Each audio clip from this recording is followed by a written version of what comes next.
In this podcast, we're going to solve a problem that a lot of Android phone users who have become Android phone users after being iPhone users encounter.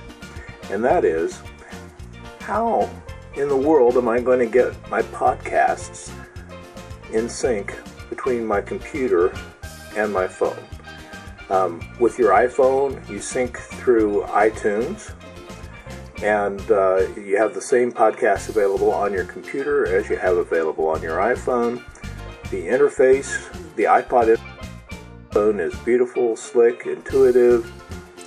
Hardly would bear taking the time to do an explanation. It's a very nice interface. When you come to using an Android phone, you have the option of using Listen, but that only does audio podcasts. Now, the beauty of Listen is that it syncs over the air, so you don't even need to hook it up to your computer. And one of the things that I always resented with my iPhone was that I was so tied to my computer. So if all you want is audio podcasts, you've already got that on your Android phone in the form of Google Listen.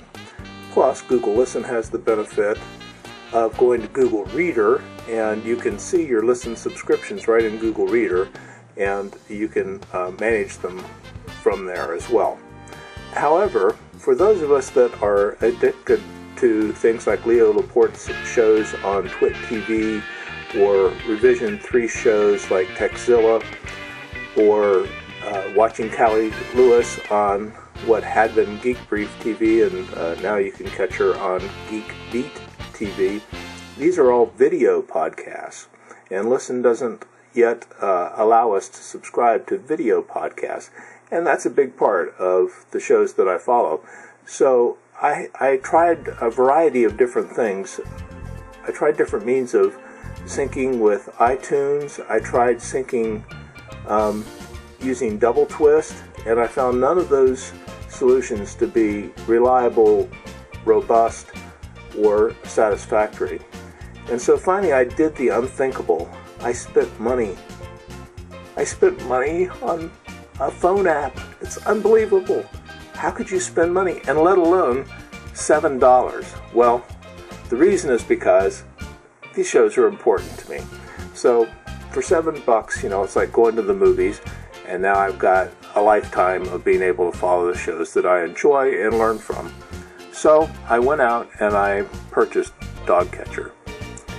When you open up DoggCatcher, it's a nice little app, but what you'll see is that across the top of the screen there are some menu items. You have home, you have audio podcasts, you have video podcasts, you have a news podcast, and then you have a filter. And what confused me a little bit was that these look very similar to tabs on a browser. But when you go, for example, to the audio podcast screen, notice that these items now have changed. So they're not tabs, they're menu items. Once I got that through my little pea-picking brain, then it wasn't so hard to navigate around DoggCatcher, but it was a little bit confusing. But notice now that I have no way to go home, so I've got to go down to the integral keys and go back, and that takes me back to my home menu. Now from the home menu, when you hit menu, that's where you get the option to either update your feeds, because this is one of the beautiful things about DoggCatcher, is that like Listen, it will go out and update all your podcasts over the air. And it gives you the option in your settings, when you go down here to Preferences, it gives you the option of only doing that when you have a wireless connection, so you're not using your 3G data, and when you are plugged in. So as everybody now knows, on these Android phones, when you use them like computers, they suck the battery life down pretty quickly. So you can set that in your preferences to save your battery and to save your data plan. Of course, the main thing that we're interested in is getting the feeds in there to begin with, and that's the add feed menu. And notice that there's a variety. You can do that. There's some filters.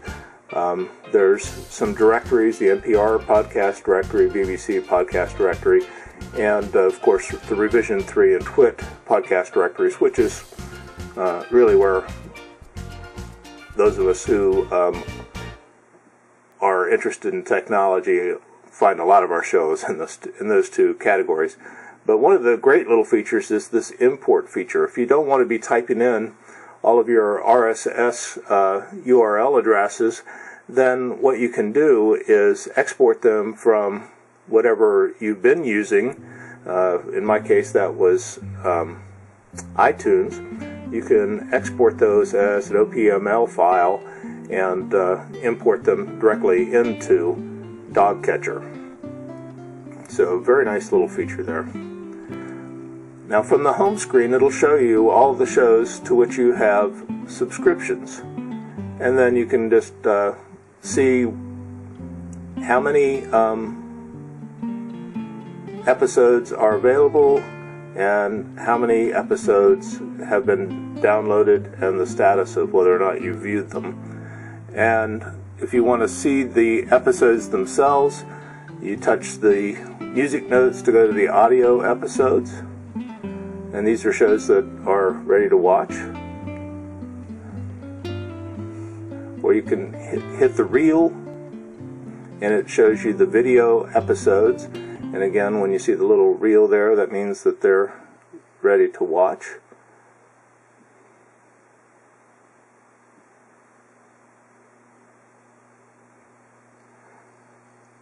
And from the home screen, you can also look at your download queue and see whether or not there's any shows that are available that haven't been downloaded. And if you hit the add failed, because it'll try like 5 times or whatever you set it at, and then it'll quit trying. So you can add those back in and try again, so you can see that it's trying again, and it actually downloaded whatever that show was. And that's pretty much DoggCatcher. It's quite a nice little app. Costs $7, and once I got over the hurdle of spending $7, I don't know when I've spent more than 99 cents on a phone app, but this one I believe to be very much worth it. So let's touch this episode, and we'll get an idea of what the player looks like.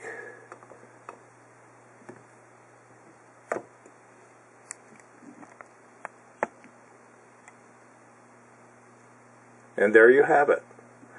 The Droid Incredible playing a video episode. I've got the sound turned down, but you get an idea of how well this works. And if I stop listening,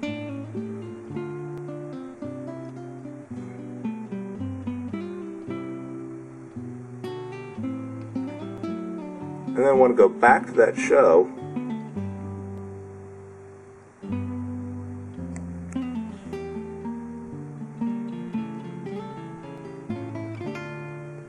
I guess I need to touch the show, not the ribbon item there. Then it takes me back to where I left off, which of course is what you want. So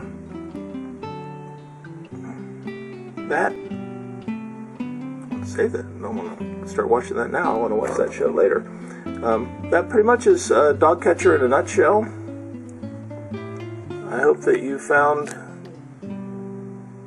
this video to be helpful, and have fun with your new phone.